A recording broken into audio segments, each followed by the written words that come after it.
Baik, bismillahirrahmanirrahim. Assalamualaikum warahmatullahi wabarakatuh.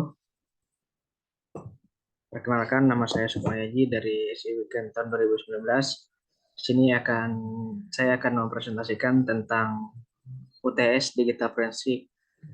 Nama Sukma Yaji, NIM 0110110060. Baik, yang pertama, terangkan dan jelaskan dengan detail beberapa langkah dalam melakukan proses digital forensik. Yang pertama, investigasi. Ini adalah memiliki penerapan yang sangat beragam proses yang bisa terjadi, yaitu penyitaan perangkat, proses imaging, analisa media digital, penyusunan laporan berdasarkan bukti. Yang kedua, langkah selanjutnya, tugas ahli digital menganalisis, yaitu melakukan analisa terkait dengan kasus. Analisa data ini termasuk data yang sudah terhapus, tersembunyi, terenkripsi, dan histori akses internet seseorang yang tidak bisa dilihat oleh umum. Analisa berhubungan dengan kasus. Analisa digital forensik tidak diperbolehkan mencari hal lain yang tidak berkaitan dengan kasus yang ditugaskan. Selanjutnya, pelaporan. Pada tahap ini, seorang analisis digital forensik tinggal memberikan laporan hasil temuannya. Disebutkan Ruby pekerjaan ini juga melakukan rekonstruksi ulang atas temuan mereka pada barang bukti tersebut.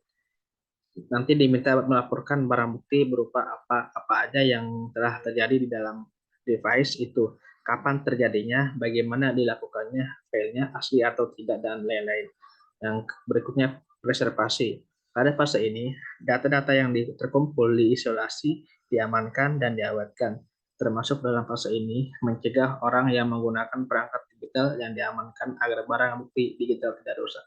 Yang selanjutnya, pendokumentasian, pencatatan, pemotretan, dan pembuatan sketsa serta pemetaan terkait peristiwa dan bukti-bukti yang ditemukan perlu pula dilakukan. Pemaparan. Ini adalah proses terakhir berupa presentasi dan penarikan kesimpulan setelah keempat langkah identifikasi, observasi, analisis, dan dokumentasi selesai dikerjakan.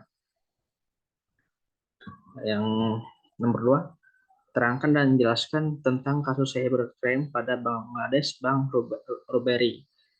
Jadi yang pertama itu kronologi kasusnya. Ini adalah kisah tentang sekelompok kurang dari 20 penjahat dunia maya yang disusun oleh peretas terkenal, insinyur, pakar keuangan, dan pakar perbankan yang berkumpul bersama untuk meretas sistem keuangan dunia dengan menyerang rekening bank sentral Bangladesh, sebuah negara yang berpenghasilan menengah ke bawah dan salah satu negara berkependudukan terpadat di dunia, dan berhasil mencuri sekitar 81 juta dolar setelah mencoba mencuri hampir 1 miliar dolar. Yang berikutnya, jelaskan kapan terjadi.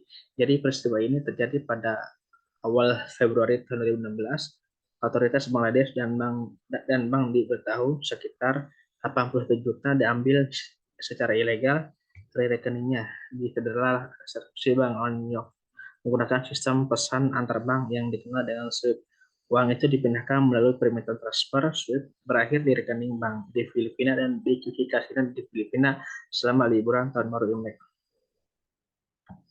Perangkat yang terjadi pada kasus ini adalah SWIFT. Seperti yang kita lihat, para peretas menciptakan malware yang menghasilkan dan memanipulasi pesan SWIFT untuk menarik uang dari akun Postro Bank Sentral Bangladesh di Fed. Pesan SWIFT terdiri dari 5 blok data, 3 header, konten pesan, dan terakhir jenis pesan sangat penting untuk mengidentifikasi konten.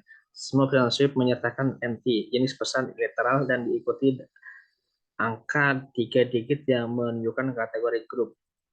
Peran digital forensik ini menggunakan MT-103 digunakan untuk transfer tunai, khusus transfer lintas batas internasional. MT-202 adalah perintah transfer lembaga keuangan umum digunakan untuk memerintahkan perpindahan dana ke lembaga penerima. MT-950 adalah laporan pernyataan akhir pada semua operasi penyelesaian dengan akun tertentu dalam hari kerja dapat dilihat sebagai konfirmasi untuk MT-202. Nah, pelajaran yang kita bisa ambil adalah setiap orang selalu memiliki ilusi bahwa SWIFT sangat aman, sangat pasti. Ini memberi ilusi kepada lembaga perbankan di seluruh dunia bahwa segala sesuatu yang berhubungan dengan SWIFT sama amannya. Tapi jika jaringannya sendiri cukup aman, jembatan dan antarmuka khusus yang menghubungkan sistem informasi perbankan bisa sangat lemah seperti yang terjadi pada bank ini. Soal 3 adalah sebutkan hard disk, komponen utama hard disk. Sini akan saya menjelaskan dulu. Hardware yang menyediakan ruang penyimpanan pada komputer perangkat ini digunakan sebagai alat penyimpanan data atau alat untuk membaca data-data yang bermuter seperti non-volatile, read, write, terus yang sejenisnya. Ini adalah komponen hard disk seperti yang ada di layar ini, teman-teman bisa melihatnya. Terus jelaskan tentang teks, sektor, cluster, lengkapi dengan gambar. Baik, di sini saya sudah memberikan gambar. Yang B adalah cluster. Cluster adalah lintasan yang terdapat pada sektor kelipatan terkecil dari sebuah hard disk yang dapat digunakan untuk menyimpan data atau merupakan lokasi penyimpanan terkecil dalam hard disk yang memiliki ukuran tergantung pada besarnya hard disk. Yang A itu track. Lihat gambar untuk A. Track adalah lintasan pada hard disk atau bagian dari hard disk yang membentuk lingkaran konsentris. Yang C adalah sektor. Jumlah lintasan yang terdapat pada sebuah track dan sektor adalah bagian dari track. Yang D sama juga sektor. Sektor adalah jumlah lintasan yang terdapat pada sebuah track dan sektor adalah bagian dari track. Nah, ini apa yang disebut dengan slave? File slave juga disebut select slave adalah sisa ruang pada drive tempat file disimpan. Ruang ini tetap kosong atau tersisa karena setiap cluster pada disk memiliki slot penyimpanan dan file-file berukuran acak tidak tepat bisa dibagi 4 byte. Oleh karena itu, hanya mengisi bagian dari porsi hard drive. Saat file dihapus, sistem operasi ini tidak menghapus file tersebut, melainkan hanya membuat cluster yang ditempati file tersedia untuk direlokasi. Jadi, data tetap ada saat ditimpa, tetapi tidak referensi ke tabel versi file. Dan file disebut referensi, namun sistem operasi di beberapa titik mungkin mengalokasikan file baru setelah cluster tersebut yang menimpa data asli.